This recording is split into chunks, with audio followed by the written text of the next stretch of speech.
Hey guys, this is Roma, and I hope you're having some nice online learning and that you're making the best of these hard times. So today I'm going to be sharing a story with you that I wrote myself called Enjoy Every Moment. I got the inspiration from a kid in school actually because he wrote a story and shared it aloud in front of the class, and it inspired me to write my own story and maybe share it in front of the class. Well, that didn't happen, but I got to write my story and share it with a lot of my family. So today I'm going to be reading it to you, and I hope you enjoy. Once upon a time, there was a teacher named Mrs. Wilson. She was getting ready to go to school and was looking in the mirror to check if she looked presentable. She smiled her kind smile, which her students loved seeing every day. She approved her look and headed off to the kitchen to make some breakfast for herself. She popped a bagel in the oven and gulped down a glass of orange juice. After she ate, she hopped in the car and headed to school. When Mrs. Wilson came back from school, she found her husband sitting on the steps drinking wine. He had been doing a lot of that lately, and Mrs. Wilson was getting worried about his physical and mental health. Mrs. Wilson came up the steps quickly and brought her husband inside the house. She took the glass of wine from his hand and replaced it with a glass of water. She tried explaining the importance of being healthy and living a good life to him for what seemed like the millionth time, but he wouldn't listen. She sighed and went back to her work. She was getting worried that her husband would get cancer. She really hoped he didn't because he was very dear to her. Mrs. Wilson thought about her husband all night and could barely fall asleep because of the bad thoughts forming in her brain. What would happen if dear Leo got cancer, she wondered. What would I do? She stayed up all night tossing and turning. She was scared for her husband. She had no idea what was going to happen the next day. After Mrs. Wilson finished school the next day, she hopped in the car and headed home. She felt satisfied with her work and was smiling happily as she drove home. As soon as Mrs. Wilson got home, she changed into more comfortable clothes and headed to the kitchen to make dinner. She found her husband, head in his hands, sitting at the kitchen table. "I don't feel so good," he was moaning. "I don't feel so good." "My dear, what's wrong?" asked Mrs. Wilson, worried. But Mr. Wilson didn't answer, so Mrs. Wilson felt that something really bad was going on. She dropped her son off at the neighbor's house and drove her husband to the ER. The doctors took him in, did some tests, and came out with serious faces. "Your husband has a bad disease," they said. "He has cancer." Mrs. Wilson was devastated, and on the way home, she wasn't really paying attention to the road, but luckily made it home safely.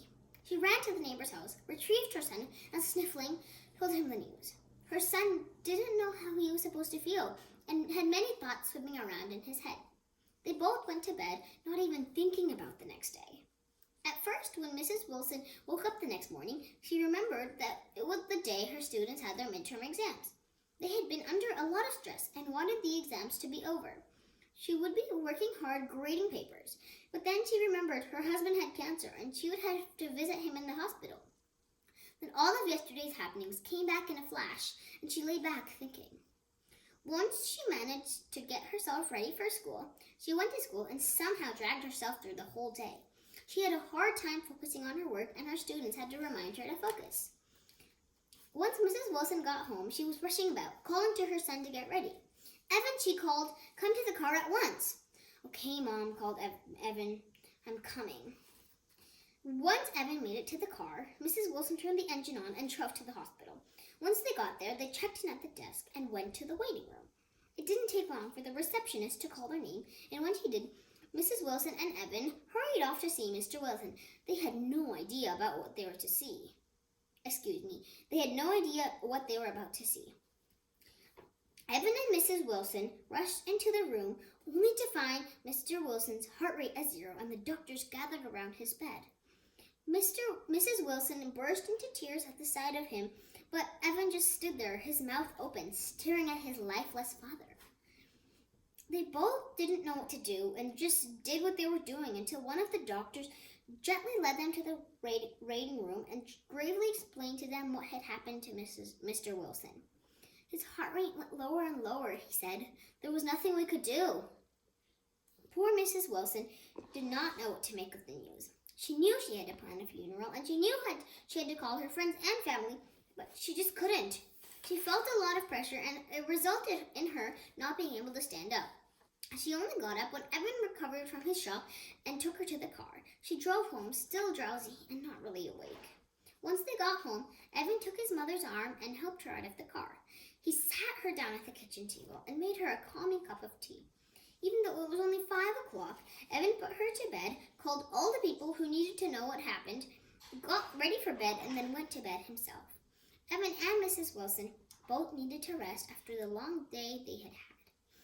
At first, when Mrs. Wilson awoke the next morning, she believed that it had all been a bad dream and it was all okay. But when family and friends started calling to say sorry, she remembered that it was not a dream at all. It was hard for her to take everything in at once, and she almost passed out. Poor Mrs. Wilson did not know what to do. She could only think about her husband and what would happen to her and her son. But thankfully, there was one thing that could help her dear students.